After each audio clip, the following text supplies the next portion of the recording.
Assalamualaikum warahmatullahi wabarakatuh.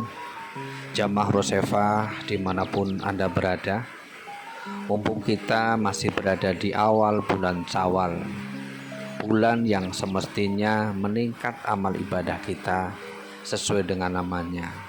Syawal berarti bulan peningkatan. Kalaulah tidak meningkat, paling tidak kita menjaga amalan-amalan Ramadan yang sudah kita latihkan, seperti sholat malam, tahajud, fajar, membaca Al-Quran, sedekah, menjaga hati dan panca indera. Walaupun mungkin kualitas dan kuantitasnya sangat jauh berbeda.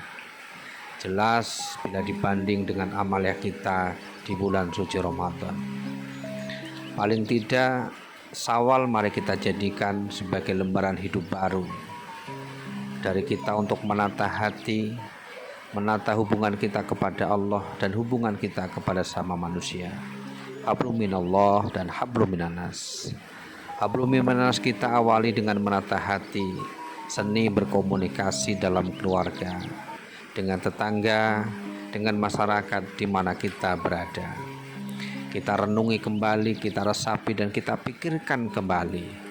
Apakah pekerjaan, usaha, aktivitas, profesi yang kita lakukan sudah sejalan dengan hukum agama dan tidak melanggar dengan hukum negara? Memang sih tidak gampang mencari aktivitas, usaha, profesi, pekerjaan yang halal dan aman dari omongan orang. Tetapi paling tidak kita berusaha tidak menyengaja mencari ataupun membuka usaha yang haram, yang menjadi perdebatan dan gunjingan banyak orang. Carilah pekerjaan, aktivitas, geluti profesi yang mengurangi potensi syubhat, apalagi sengaja hal itu adalah haram. Apa kasih contoh misalnya, usaha ikan atau kolam. Kalau kolam itu adalah kolam konsumsi, ikan konsumsi yang biasa dijual belikan di pasar, mungkin sangat minim dengan perjudian. Walaupun masih bisa dicari celah kita berbuat kecurangan, tetapi paling tidak meminimalisir perjudian. Tapi kalau kolamnya adalah kolam pancing, mau alasan hiburankah, mau alasan lombakah, sangat berpotensi menjadi adang perjudian. Silahkan kita jujur, di mana kolam hiburan lomba yang tidak perjudian. Kalau hanya tidak kokoh atau kalau imannya tidak kokoh, mungkinkah ia yang menjaga kolam atau ia yang memancing tidak meninggalkan sholat? Ketika mancing dari maghrib pulang subuh apalagi misalnya, mungkinkah siang harinya ia bisa menjaga sholat duhur dan sholat asarnya? Karena mengganti begadang malam mungkin harus tidur sepanjang hari dan sebagainya, yang mungkin mengundang segudang tanda tanya lainnya. Abah juga sadar jika di potensi pemilik kolam atau menjadi penghobi mancing mungkin belum tentu bisa mengubahnya. Hiburan itu betul-betul terhindar dari berbagai macam maksiat seperti perjudian dan lain sebagainya. Bukan saja usaha kolam, seperti kita peternak ayam. Ada ayam Bangkok, ada ayam ras, ada ayam Jawa, ada ayam Arab, ada berbagai jenis ayam, petelur dan lain sebagainya. Tapi tanpa mengurangi rasa hormat, kalaulah mungkin ayamnya halal, dagingnya halal, tetapi kalau kita membudidayakan ayam, mungkin Bangkok misalnya, yang sangat berpotensi menjadi hiburan, sangat berpotensi menjadi perlombaan, dan ayam itu sangat rentan dengan menghadirkan perjudian-perjudian di mana-mana. Contoh bukti di masyarakat sudah banyak, bahkan ada oknum-oknum yang terlibat di dalamnya. Karena sebenarnya setiap orang yakin tidak ada perjudian yang bisa langgeng, yang bisa kekal kalau tidak ada oknum yang berdiri di belakangnya.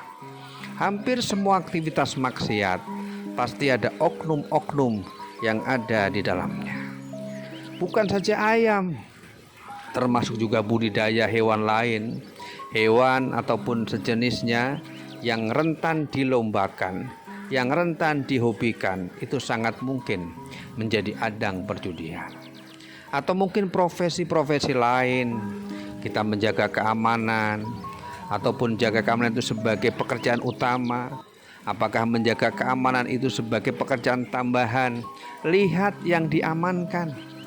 Kalau yang diamankan adalah mungkin suatu tempat yang menggadaikan iman kita, yang menjadikan goyah pikiran kita, maka alangkah baiknya pekerjaan itu kita timbang kembali. Mungkin selama belum ada pekerjaan baru, sambil mencari usaha baru, profesi baru, pekerjaan baru, untuk sementara pekerjaan itu kita geluti. Tetapi demi masa depan, demi akhirat yang kekal, mestinya kita sudah menyiapkan, mencari pekerjaan, profesi, usaha baru yang meminimalisir datangnya kemaksiatan, datangnya kemudaratan dan sebagainya. Inilah muhasabah sawal yang mestinya dapat kita renungkan. Bagaimana kita mulai memikirkan usaha profesi yang meminimalisir datangnya berbagai macam kemaksiatan. Walaupun kita sendiri berat, Abah sendiri belum tentu bisa ketika di posisi itu untuk merubah semuanya. Tetapi paling tidak Abah pernah berada di suatu posisi ditawari untuk melakukan itu. Kalau mungkin tidak memiliki iman, tidak memiliki pertimbangan jauh ke depan, jauh ke akhirat, mungkin Abah juga menjadi bagian dari kemaksiatan yang merajalela sekarang ini. Ayo kita berada di Syawal, muhasabah, perbaiki pekerjaan kita, profesi kita. Sama-sama nyanyi misalnya, berbeda nyanyi dakwah dengan nyanyi hura-hura. Sama-sama mencipta lagu, berbeda pencipta lagu yang mengundang pikiran kotor dengan mencipta lagu yang mendekatkan diri kita kepada Allah Subhanahu wa Ta'ala. Semua pilihan ada di tangan, kaki, pikiran, hati kita masing-masing. Allah berfirman, fa'alhamaha fujuraha wa taqwaha. Semuanya terserah kembali kepada kita masing-masing. Semua aktivitas ada pertanggungjawabannya.